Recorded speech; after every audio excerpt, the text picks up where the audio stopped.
Hey there, I'm Scott and welcome back to my home and kitchen. And guys, summer is nearly over here in Portland and I'm turning to entertaining more indoors, and I'm actually getting set up tonight for a really nice cocktail party. And one thing I find when I'm having folks over for cocktails is they love this dip that I make, and it's a crab and artichoke heart dip, and it is so rich and delicious, and I wanted to show you guys how to make it. It's really simple. The recipe is going to be on my blog, and that's scotthargrove.blogspot.com. Check it out. You can just copy and paste the recipe right off that website. Procedure is really simple. I have a large saute pan here with about a tablespoon or two of butter in the pan. And I want to start to melt that butter first of all. As soon as it gets melted, I'm going to be able to add our onions. And today I'm going to use red onions. I had them in the refrigerator, and often when I'm teaching cooking classes, people ask me, what kind of onions do you prefer? And it's generally a red onion. I think it has the most flavor, and you can really extract the most sweetness from that, which is really what you want to do from an onion.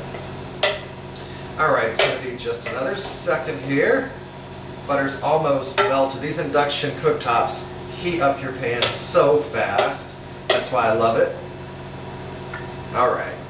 So the butter's melted, in goes the onion, and that sizzle means we're cooking, and that's exactly what we want to hear. So I'm going to saute these until they just start to get tender, but not brown. So just stay with it. If you have to turn down your heat on your pan, do. Mine's at about a medium-high heat right now. So just stay with it until they get nice and tender.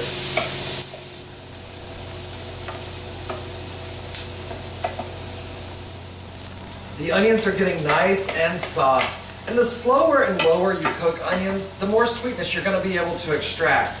If you did burn them or they start to turn too brown, that actually will make them taste really bitter. And it's pretty much better just to start over at that point. But these are really nice and starting to be well caramelized. Here I have two 8-ounce blocks of cream cheese. This is not a low-fat dish. We're just going to put this into our saute pan and let those start to soften, stirring to incorporate the onions into the cream cheese.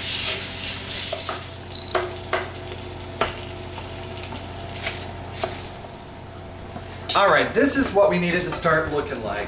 Really nice, soft. The onions are getting well incorporated into the cream cheese. Now we have 2 cans of artichoke hearts. I just buy the quartered ones. If you want these smaller, just get in there with some scissors and chop those up, but I find that they break up pretty well. To get those stirred in. Then we have our flavoring. I'm going to use some Worcestershire sauce here, about a teaspoon or so. If you like Worcestershire sauce, add more. I have extra hot horseradish here. If you have horseradish sauce in your fridge, you can use that. I'm going to use about a teaspoon. Have a hefty teaspoon and a half of Old Bay seasoning. If you're not here in the US, you can usually find that on the internet. It's called Old Bay. And our Tabasco sauce. I like it pretty spicy, so 5 or 6 shots of that. Flavor it to taste if you're unsure. Alright, so I'm just going to give this a stir, get everything incorporated, then I'll come back and we'll add our crab. This is getting so nice and creamy and looking delicious. So here I have about 1.5 pounds of fresh crab meat. If you'd like it really crabby, add a pound. You know, we're going to season this to taste with salt and pepper. So if you want more and you have it and it's available to you, definitely use that.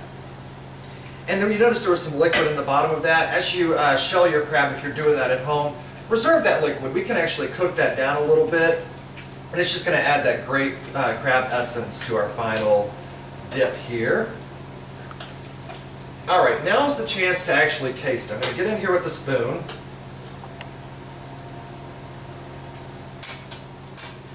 This is pretty good. Worcestershire sauce has a lot of sodium in it, as does Tabasco, as does Old Bay. So taste it. If you feel like it needs a little bit of extra salt, add it. If you want it spicier, now would be the time to add some cayenne or Tabasco sauce. This is perfect for me.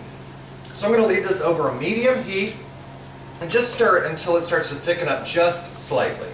This is looking really good. I'm going to turn off the heat. I've got a dish here. It's about 9 by 12 inches.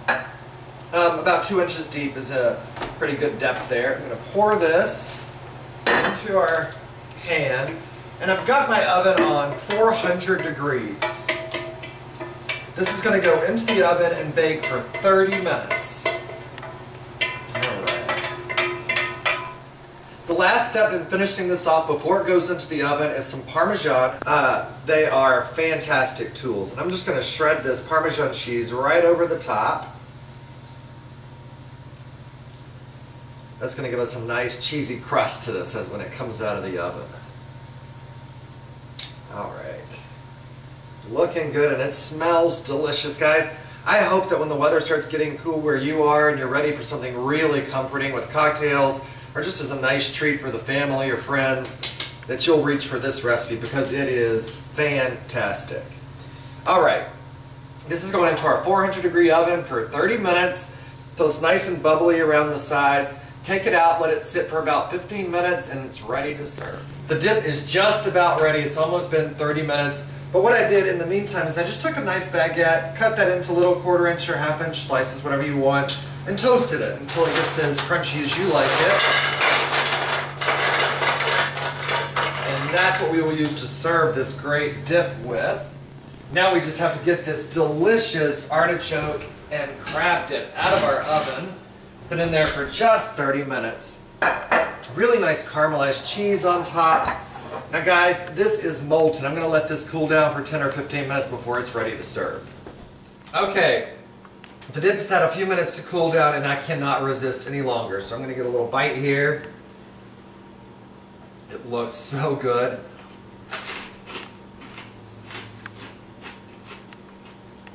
And it tastes really, really good. It's nice, rich, cheesy. You can taste the crab in it.